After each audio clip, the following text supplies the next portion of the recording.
Hey boys and girls, it's Mike from the Craft Beer Storm, your host and also founder brewer at Barra Brewing Company in Portsmouth, New Hampshire. Today we have a special show for you today. We have somebody on the podcast who will educate us about beer and beer styles. He's a Master Cicerone. His name is Ryan Daley. And he knows just a lot about beer, and there's just so much to beer rather than just, popping a top and just slugging it back. There's just a lot of different beer styles. But here we go.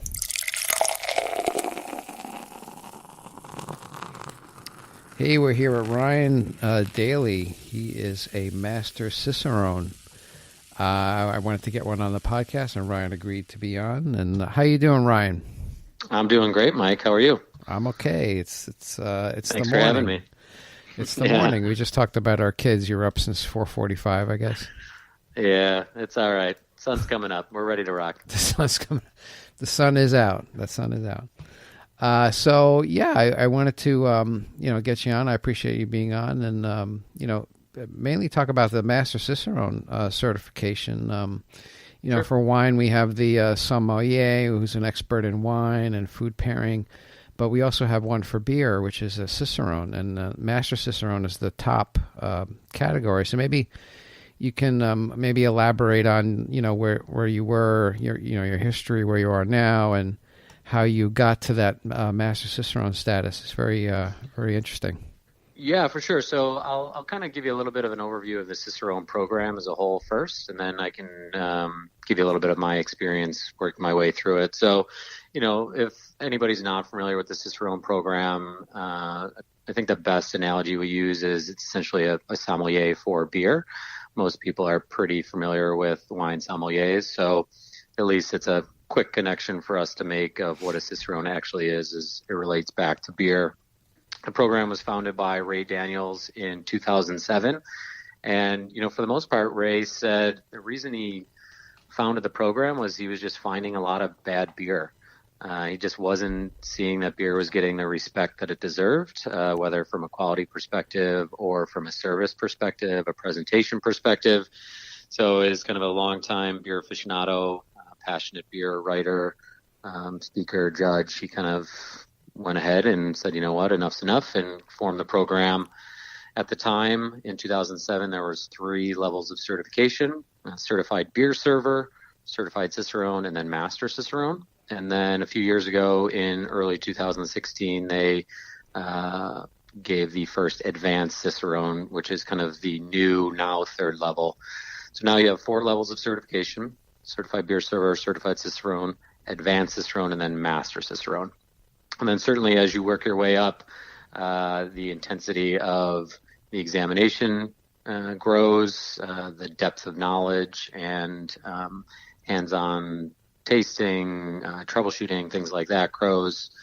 So it becomes pretty intense, for sure. For me personally, I first took the certified beer server and certified Cicerone exams in 2012. At the time, I was working in brand management in marketing for a brewery, working on some craft brands. So I really wanted to kind of build out my overall knowledge of all things beer. And then a few years after that, I moved into an education role with Goose Island at the time out of Chicago. This was mid-2014, which was nice because I was able to kind of accelerate my own education, my own training. I eventually took the Advanced Cicerone exam in February of 2016, which was the first exam they offered for that level. And then after a few more years of studying, I took and was fortunate to pass the Master Cicerone exam in fall of 2017. And here we are. Wow. Yeah, it's a journey. But now, have you actually brewed any beer? Or I know that you're supposed to determine, one of the things, demonstrate detailed knowledge of the brewing process and the emphasis of that. Have you done any brewing or? Yeah, I do some home brewing. Okay. I'm not a commercial brewer by any means. So, I think a lot of people when they see this certification think that maybe it's just for brewers or for brewmasters. But that's really not the case. For me personally, I enjoy a little home brewing. I don't do a ton of it, but if I can do a batch, every 2 months or so, I'll be happy. But I think taking a step back and looking at what this program covers, kind of the topics, you really have 5 main topics that Cicerone program focuses on. First is keeping and serving. So that has to do with everything from draft systems to glassware to, storage, things like that. You have flavor and evaluation. Really comes down to being able to identify the good flavors in beer, the bad flavors in beer. You have beer styles. So just having a strong understanding on all beer styles. A lot of it relates back to the BJCP. And then you have beer ingredients and brewing process and food and beer. Those are kind of your 5 topics. And then, as you work your way up into the higher levels, what you're tested on and the depth of what you're tested on certainly grows, becomes quite complex and quite intense. Wow. And what's a typical day for you? Like you're the Master Cicerone, but what would be like what are some of the duties that you do, or where are you now? Yeah. Sure. So right now I work as an educator with the craft business unit at Anheuser-Busch. So really it all depends. I travel quite a bit around the country. We'll do trainings, whether it be with internal employees, maybe some of our wholesaler partners, sometimes our retailer partners. Sometimes I'll be doing consumer-facing events. So it's interesting. A lot of people ask me that question, and my day-to-day is not very repetitious. It kind of depends on what we have going on at any given time of the year. But really, I'd say at the end of the day, I spend most of my time kind of traveling around the country, talking to people about beer, teaching people about beer, and getting to know people over beer. So life is good. That is great. Beer is good to talk to people and connects people, and you're traveling locally, and you're traveling around the country. Have you done any international travel too, or? Yep, yeah, I've done both. Most of the stuff that I do regularly is just around the U.S. I'll get to Chicago, St. Louis. We have some offices in New York City, and then we'll get out to some of our other breweries. We've been doing a decent amount of stuff out in Denver at Breckenridge, out in Seattle with Elysian. So a lot is across the U.S. More of the international travel I did was I was preparing for the Master Cicerone exam.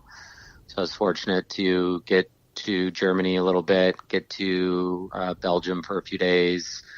Spent a little bit of time in London. So it was good. It's amazing just how beer culture changes as you go from country to country, whether it be the styles that people are brewing and drinking, or just how it's being served, how it's being presented. So to me, that's one of the things I really enjoy about beer is it kind of changes how it reveals itself depending on where you are and who you're with, but ultimately, it's going to have something for everybody. Yeah, I had somebody on the podcast a couple of weeks ago. He was German. We were talking about the Reinheitsgebot. I think I said that correctly, right? I think. Yeah, I like any of those words. You just slur them, do them fast, and Reinheitsgebot, and Reinheitsgebot. Yep. I just say German purity law. That's fine. There you go. Yep. Yeah, but it's interesting too with that of, when we look at kind of what's happening in the American brewing scene and over the last few decades, and so many, craft breweries, small breweries popping up, and, taking inspiration from traditional styles, whether it be from Germany or England, but then also starting to kind of put their own spin on it. And now you're starting to see that inspiration go back outside of the U.S., which is kind of cool. So, for example, you mentioned Germany. When I was in a few of those cities, you would see, Kolsch, for example, in Cologne. They had kind of a one-off that they were brewing with American hops. I think it was a Citra hopped Kolsch, which isn't traditional, but kind of taking the inspiration of what's happening in the U.S. and applying that to what they've been doing for hundreds of years. Right. So it's kind of going both ways, taking the base styles and then expanding on them, and then other countries are seeing what we're doing with beer, and that's kind of inspiration to them too. Especially we use Irish barley in all our beer, and I went to Ireland, and the craft beer scene there is exploding. Usually they have the standard beers and the Guinnesses and the standard European ales, but now they're just really just going crazy and doing American style IPAs, and which is very interesting to see. Yeah, it's you can pretty much go anywhere on the planet and find an IPA these days, it seems like. So yeah, not a bad thing. But one of the things I'm looking at the list here, the draft systems, like what I see in some restaurants. I mean, I don't think they clean their draft lines very well. Like, because you try from beer to beer, sometimes it's that same chalky taste. I don't know. Is that something that am I imagining that, or is it important to clean draft lines? Or oh yeah, it's critically important. We kind of go off of the BA draft manual and some of their recommendations. I mean, ideally a bar should be cleaning their draft lines every 2 weeks. And if they don't, it's certainly going to have a negative impact on the beer flavor, which is disappointing.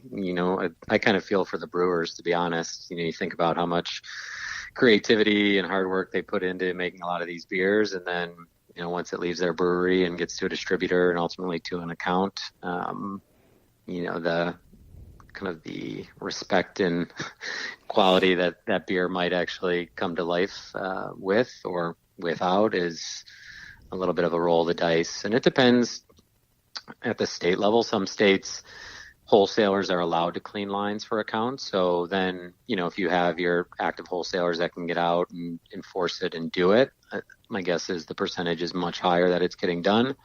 But then if you're in states where a bar has to spend money and go hire a third party, more often than not, that may not be happening.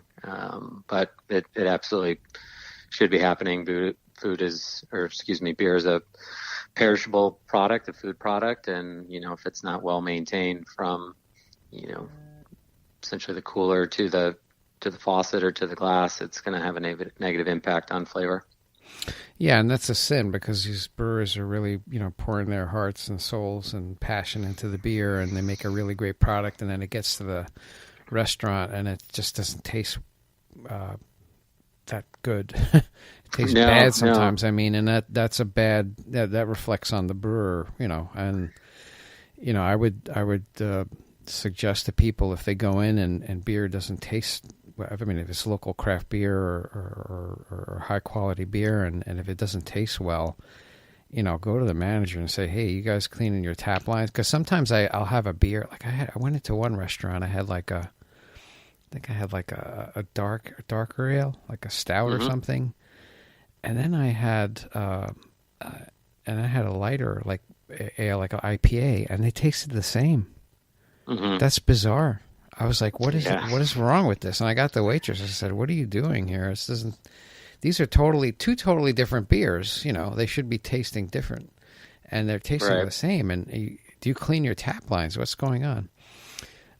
So if I encourage people, if they have that experience, if you have two different, totally different types of styles, get that waitress or manager and say, what's going on here? Yeah, and part of, I think, the opportunity for us as an industry is to just help educate people on, what flavors should be there for certain styles, what flavors shouldn't be there. Because there's a few things, let's just say somebody orders a pint of beer and it's bad. They might necessarily or not necessarily know that it's not intended to be that way, and I think that's the risk, is maybe they don't drink beer frequently, and that's one of the times they choose to order a pint and it turns out to be bad, and then they have that experience that they're applying to beer as a whole, as opposed to, that might be isolated to just what's happening within that account. So it's tricky. There's definitely a lot of people that, if you have the knowledge of what should and shouldn't be there, you have the ability to detect that, you probably want to relay that back to the account in terms of what your experience is. But then there's so many people that don't necessarily know what should or shouldn't be there. They just order a beer for one reason or another, and if it turns out to be bad, they say, okay, you know what, I'm gonna move on to something else, and that's really an opportunity lost. But I think it's also an opportunity for us as an industry to just continue to focus on educating more people on beer as a whole, and hopefully that'll do us justice as we go forward. Right. And it's unfortunate. And people are, if they taste a beer from a certain brewery and, if it's something to do with the tap lines and, they're very vocal about it. They're like, that beer sucks. Like they'll go online. Right. The way we have social media now, people are not afraid to just, label a whole brewery as just all their beer sucks because they had a bad experience, which is terrible, and if we can avoid that, it'd be, and I think the beer lines, draft systems, I think it should probably be required, I know it's maybe over the top, but, you don't have to have somebody else, like a third party, come in, train your employees, get a system, spend a couple $100 and just clean your tap lines and have it done every 2 weeks. That's it. Have it. Yeah. And it's tough because, quite honestly, some of those bad flavors are coming from some of the breweries. So that's true. And it kind of goes back to, if you know maybe where the sources are from those flavors, and you have a pint, you might say, okay, yeah, this is infected. It's sour, vinegary, buttery. Most likely they're just dirty draft lines. Or maybe there's some other things going on that you wouldn't really attribute to storage or service. Mm-hmm. It's probably more maybe at the raw ingredient level or the brewing process level. And, in that case, it does fall back on the brewery.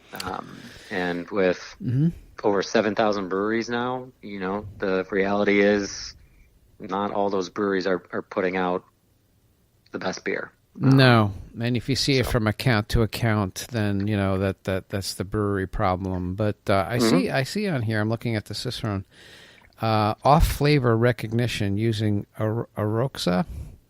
Yep. Sorry about that. That's the first time I saw that term. What is that? Is that something invented by the Cicerone program, or? No. So actually, the company, it's Cara Technologies out of England. Mm-hmm. Was founded by Dr. Bill Simpson, and Aroxa is kind of their line of sensory spikes, sensory training, things like that. So Aroxa and Cicerone pretty much work together. At least Cicerone uses all their spikes. There's some other suppliers out there. But Aroxa is great. I've been fortunate to do a few trainings with Dr. Simpson and his team. And it's really helpful from a training perspective, a sensory perspective. One of the things when people think about tasting or sensory, a lot of people just think they either are a good taster or they're not, when really it's a trained skill. What I can taste and detect in a beer now versus what I could 5 years ago or 15 years ago is light years different. And a lot of that is just attributed to training. So Aroxa is, a big part of that, whether it be just providing the basic spikes that are used for those flavors, mm-hmm. or they also offer, in-person sensory training that a lot of brewers, brewery QA people will go to kind of hone their sensory abilities. Right, it's very interesting, yeah. But you have to know what off flavors are in beer and just correct mm-hmm. those quickly, especially, if it's a brewer's issue. Sure. And again, it goes back to some flavors, when you start to learn more about specific styles, what might be an off flavor in one style isn't necessarily an off flavor in another. Uh-huh. So, there's some that for sure you should never find. But then there's some that, are in small amounts are actually a part of the overall profile of certain beer styles. Right. Exactly. Yeah. It depends on the style. And then, looking into it more, the chef collaboration exercises and what is your experience with pairing beer with food? Because I'm trying to educate people that, wine pairs well with food, and you have different wine for different food, but also beer can be paired with certain meals. And what has been your experience with that? I've done a lot of beer dinners. I've worked, with different accounts, just putting together, pairings, pairing menus, beer dinners, things like that. So, I have a decent amount of experience there. I think for us, for you trying to educate some of your customers, or, if you're just out at a restaurant and you're talking to people you're bumping into, trying to make it into very easy to understand, easy to digest terms that people can then apply. For us, we kind of talk about what we call the pairing ABCs. A would be align. So you're essentially trying to align the intensities of your beer in your dish, just making sure that one's not going to overpower the other. Your B is going to be your bridge. This is really where you're kind of getting into flavor interactions, kind of building flavor bridges between either, common or like flavors in both the beer and the food, or maybe they're not necessarily similar, but they still complement each other. And then lastly, our C is cut.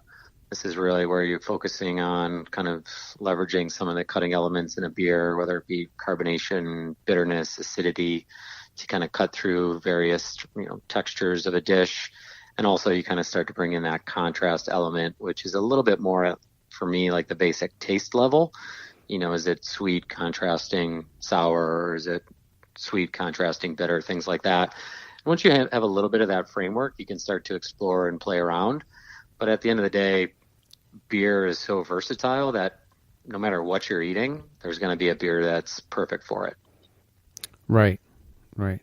What would you suggest, like for spicy dishes? I think, would you suggest IPAs or?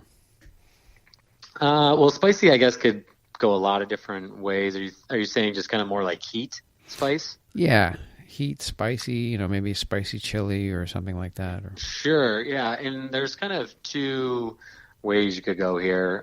Some people like to put like big hoppy bitter IPAs against those dishes. A lot of times that bitterness tends to accentuate that heat, but if you like that, if you kind of want that really pronounced, strong spice heat character, an IPA might not be a bad way to go. For me personally, I tend to like to kind of soften that heat a little bit, so I typically would go with something a little bit more malt forward, maybe a little bit more sweet versus bitter, it kind of reels that heat back in. So some of it could be personal preference, I guess, in terms of your affinity for that heat and what you want to do with that heat in terms of putting a beer on it that might gas it up or might tone it down. Right. If there's a fire, maybe you want to put out the fire with a lighter beer or something like that. Like you said, like a more malty beer. Yeah. And some people, they like the heat. So, it's tough. A lot of it is personal preference as well. I think the fun thing with pairing beer and food is, there's not necessarily a right answer in all the situations. A lot of it just comes down to exploring and for the individual to kind of see what they like, what works well, and, how things change when you combine different beers and different foods. And, if they change in a way that you like, then you kind of know there's a space that you can continue to go towards, or if it changes things that, ultimately is going to make the experience more unpleasant for you, then you can start to explore some other options. Right. And then cheeses as well. I mean, different types of cheeses require different, I guess you would pair different types of beer with different types of cheeses. Mm-hmm. Yeah. And again, you could go back to those ABCs of, first just thinking about what's the overall intensity of the cheese. If it's a younger, more mild cheese, you probably want to go with a beer that's a little bit lower intensity, maybe lower to medium intensity. Say just like a fresh goat cheese versus a really high intensity cheese, let's say like a big blue cheese, then you probably want to start to pick a beer that's going to be higher intensity to match. And then you kind of get into those flavor interactions and some of those cutting elements. But beer and cheese is a great space to play around in because cheese is very versatile too. And, one of the things I mentioned that cutting elements of beer, which works great when you're pairing beer and cheese, because in general, cheese is going to be pretty rich, like taste, texture. So you get like that nice carbonation to kind of scrub your palate, keep it fresh. Depending on, maybe you're using a sour beer, you have some nice acidity there. Maybe a hoppy beer, you have some nice bitterness to also cut through kind of that rich texture of most cheeses. But yeah, it's almost a world of infinite possibilities, depending on what cheese is in front of you or what beer is in front of you. But it's a pretty cool space to play around in. Yeah, interesting. So, Ryan, when you taste a beer, is there like a certain like categories that you analyze the beer with? Like if there's a couple of, I know you mentioned the ABCs, I think, but that's for food, or do you do something else for beer? Like you try a beer and you say, okay, well, it has an aroma, it has a taste. Sure. Yeah. We kind of, we start with appearance is the first thing I would evaluate. And when we're looking at appearance, we're pretty much looking at the color of the beer, the clarity of the beer, and the foam. So I'll spend a little bit of time with that, one, not only to evaluate it, but just to kind of enjoy it and appreciate it. Like I just love the look of beer, especially like a freshly poured pint. You get all these different types of glassware that are just absolutely gorgeous. So I start there. And then from there, I would work my way into aroma. And if I was really critically evaluating a beer, I would do a number of different aroma steps that just help to kind of pull out different types of compounds at different stages, but really spending a lot of time with the aroma of the beer, because a lot of what we're going to perceive as flavor is going to be driven by what we smell. Right. So I would spend a decent amount of time there. And then, you get into taste and, you're focusing on those basic taste elements. Is it, sweet, bitter, sour, kind of the big three with beer? Are there any other, flavors that might be jumping out? And then I would start to pay a little bit of attention to mouthfeel, the body, the texture, and then the finish is kind of what I'm left with. So I would say those are kind of my five, and that's pretty standard, appearance, aroma, taste, mouthfeel, finish. But it's also nice where like a beer will reveal itself more and more as you kind of work your way through it. So it's interesting when you're doing like some testing and you're on the clock, you're doing these really fast analysis of these beers. But if I'm just hanging out drinking at a bar, I have time to kind of sit back and let the beer warm up as I'm drinking it. It'll kind of start to pop a little bit more in different areas, because what I might get on the first pass is probably going to be different than what I might get halfway through the pint or all the way at the very bottom. Yeah, and you mentioned something there regarding the temperature of beer. Now, we keep our beer at 50, well, we have all ales, so we keep it at 50 degrees. But I notice as like the stout warms up, it releases more aroma and the taste is much better. If a beer is too cold, you can't really taste it. Am I right? Or yeah, in general, I think that's a good rule of thumb. If it's too cold, especially as you get close to freezing, it's just going to kind of numb the beer, so to speak. So it'll almost numb the flavors. Some of it's driven by style, a lot of lagers, pale lagers, you still want like a nice little cold bite to it. So we'll say low 40s. But then as you work your way up into certain ales, beers that are very highly aromatic, Belgian style beers, dark malty beers, things like that. Yeah, I would say, getting into the 50s, even into the low 60s, depending on the style, isn't bad. Just as the beer warms up, more of the aromatics will slowly release, and you start to pick up different notes as you work your way through the beer. Right. And what would you say, like for IPAs, have an aromatic, maybe a double IPA or a really hoppy IPA, like between 50, 60, something like that? Or I'd probably say right around 50. About 50, yeah. Like to me, IPAs should be refreshing. Yeah. Yes, they're highly aromatic. There's a very assertive level of bitterness, but they should also be refreshing. So that's where, if they get too warm, I kind of lose a little bit of that. So I would say right around the 50 degree mark is probably a nice temperature to shoot for. Right. But again, depending on how you pour it out, it's going to take you, let's just say 20, 25 minutes to drink it, depending on, how intense the beer is. It'll warm up over time. So a lot of times I just kind of let it do its thing. And, it's kind of interesting to see how it might change as you work your way through the drinking experience. Right. Because beers do change as they warm up. So I think, IPA should be a little bit cooler. So I think 50, you're right. 50 makes sense. So, so I appreciate you being on. Is there anything else you'd like to? What's your? I ask everybody this question, and they say, "Oh, you can't ask me this question." Like, what is your favorite? What is your favorite beer, or do you have a favorite that you had in the past? Yeah. Or what you like now? Is there something that you can say that? Yeah, I really like that beer. Yeah, so I get asked that question all the time as well, and there's no easy answer. A lot depends on kind of what I'm doing, who I'm with, all that good stuff. I would say 2 styles for me. A really good American Pale Ale is right in my wheelhouse, especially the pales that are coming out today where it's a little less caramel malt, a little more late hopping, maybe some more dry hopping. You're getting like some nice tropical fruit characteristics, where maybe years ago it was a little bit more of that like floral pine resin. Mm-hmm. So a good American Pale is always going to be a good one for me.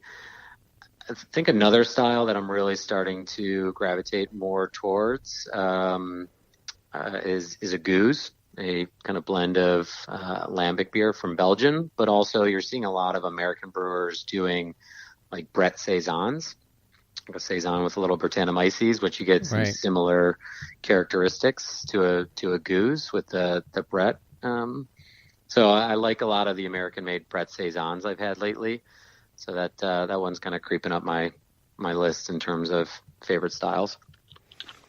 So and you mentioned the pale ale and the IPA. So there's it's kind of a gray area. I mean, if you really hop it up. It could be considered an IPA, or would you say the bitterness plays into it, or what would you say? Yeah, the lines are blurred for sure, especially as pales become more and more hoppy. You can kind of go by the letter of the law, which a lot of people go off BJCP. So big differences would probably be level of alcohol and level of bitterness, and probably just overall intensity of hop aromatics. The pale would be a little bit lower on all 3 versus a little higher on the IPA. But like you said, a lot of the pales now, they're getting a lot of hops thrown at them. So you're still getting a ton of like great hop aroma and flavor. Depending on where the bitterness falls in, it's kind of right on that line. And, a brewer might call what may be a pale ale an IPA or vice versa. Honestly, I don't get too hung up on the style designation. I think it's more the overall character and experience of the beer. Whether somebody wants to say, no, this is definitely a pale and it's not an IPA, it's kind of semantics to me. As long as the beer is good and it's delivering what it should be, then I'm a happy guy. Yeah. Yep, beer is good, and but I appreciate all your knowledge. Very, very interesting. The whole Cicerone. It's very interesting to me the amount of knowledge that you have to have, but that's good because you're educating people on beer, and it's not just like open a can and just slug it back. I mean, beer is like wine, and it should be appreciated. And there's a lot of there's the type of glass it's in, and the temperature. So there's a lot of things that are involved. But if people want to get a hold of you, how can they get a hold of you if they want to ask you some questions? Or I tend to maintain a fairly low profile, but they can always follow me on Instagram if they want. I'm not overly active, but it's Master C Ryan, and they can always shoot me a note. I'm on LinkedIn as well. Those are probably the only 2 social media. So I would say if it's kind of more professional questions, just shoot me a note through LinkedIn and we can hook up there. More than happy to share any knowledge or information I have. If it's more just kind of fun stuff, maybe go the Instagram route. All right, great. All right, Ryan. Well, I appreciate you taking the time to talk to me about your knowledge, and it's great what you're doing, and keep on doing what you're doing, and talk to you soon. All right, thanks, Mike. Have a great day. Appreciate it. Thank you. Yeah, that was Ryan Daley, Master Cicerone. Very interesting. A lot of good stuff. He was talking about beer temperature. We talked about draft lines, what the breweries are doing, processes, off flavors. There's just so much to learn about beer, and it's just not, you don't just add powder to water and make beer. It's a very, it's a very intricate process, and a lot of the brewers are putting a lot of passion in. And I think that, it's important to have the right environments, clean draft lines. Few restaurants, you should be doing it every 2 weeks. That's what we do here, to keep that beer accurate and fresh. But it's a lot of great information. Food pairing, a lot of stuff to think about with beer. Wine is wine; it goes well with food, but also beer. I mean, really great beer goes well with food as well. So that was very educational. So if you like what we're hearing, you like our podcast, you like what we're doing, please go onto iTunes and give us a rating and review. That's the only way we can move up the rankings and get the podcasts out to more people, attract more attention, and spread the gospel of craft beer. So if you could take just 5 minutes and do that, that'd be awesome. Subscribe to the podcast if you didn't subscribe. That helps us. And it helps us to let people know that there is an alternative to watered-down mass-produced beer, and that is delicious local craft beer for you. Okay, guys, until next time, take care.